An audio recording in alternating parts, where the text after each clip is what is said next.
that?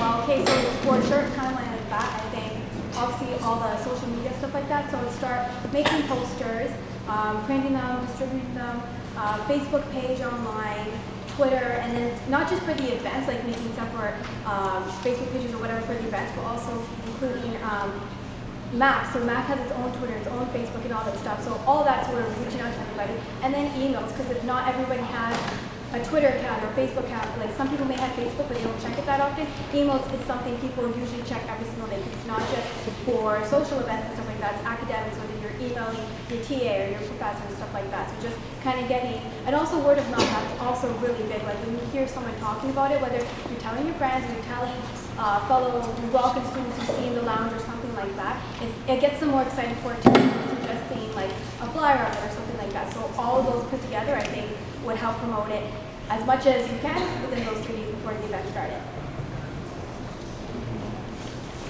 I definitely agree with what Jasmine said. Obviously, social media is a humongous tool. I would obviously use my own personal one even to get that out there, because like I said, I am friends with a lot of people within MAC and them being there. Definitely, again, like what she said with word of mouth, that's the easiest thing to do, because like I said, I'm a commuter and I actually won't even get to check my emails that frequently. So if someone goes to me, hey, guess what, an event's coming up, I'll be like, oh, okay, now I know, right?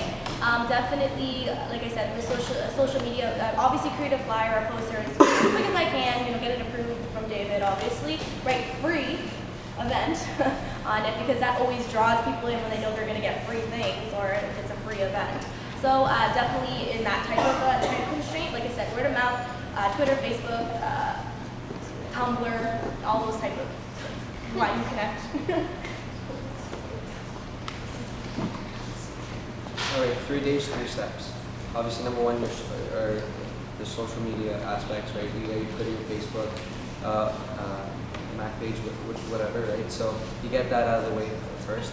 Also, you sort of target those 2 major areas where most of us students, like our family, like sort of hangs out, right? So the Mac Lounge and that with the tables, yeah, the tables outside. My apologies. So there's always everyone. Sorry. There's always people hanging out around there. So obviously, just get a representative, me being a director, myself, go out and actually talk to people, communicate with one-on-one. Is that's the best way to get a message out. So someone actually feels like you're wanted there, right? So you got one person there. Also, we can use different resources that we have. I was also thinking that we do have a bulletin board right outside of the block of college, or the council office, right? So maybe just like a whiteboard of targeting what's when and what's like for the next 2 weeks. So you set up sort of like an agenda plan, right? Also, we do have like maybe getting a TV and maybe doing those like a TV ad type thing in like the lounge or even outside in the tables, and sort of listing what's going to happen in the next week or what's not. So you sort of prioritize stuff based on what's coming up next, right? So at least getting it effective, at least so you can walk by, for instance, the office and you just know, oh, let me just check the agenda. What's going on today? What's going on tomorrow? So it's just little things like that that make a big difference. And, like I'm always going to be stressed on going one-on-one, approaching a group of people and talking about an event, right?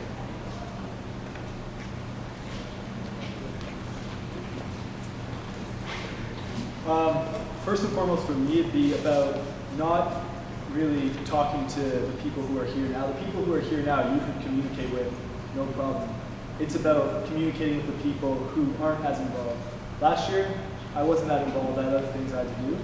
But there was a few pillars up there that I knew I could go if I wanted to figure something out. As far as like the lounge, that's nice, but the people you're trying to get to talk to are the people who aren't in the lounge, the people who don't sit over there. So for me, right off the bat, what I'd be doing if I was director of communications is sort of setting up a routine where instead of advertising an event at first, I'd advertise the medium. So like I'd advertise liking the Facebook page, I'd advertise following on Twitter. So people would automatically get the information. But beyond that, like setting up the bulletin board outside the office, that'd be a great place where people, if they wanted to know, they could go there and check. And it would always be there, so people would always know where they could find out. And for me, that'd be sort of the starting point for that is getting people to follow us instead of us always trying to push information everywhere we can, so people just know. Such a good answer.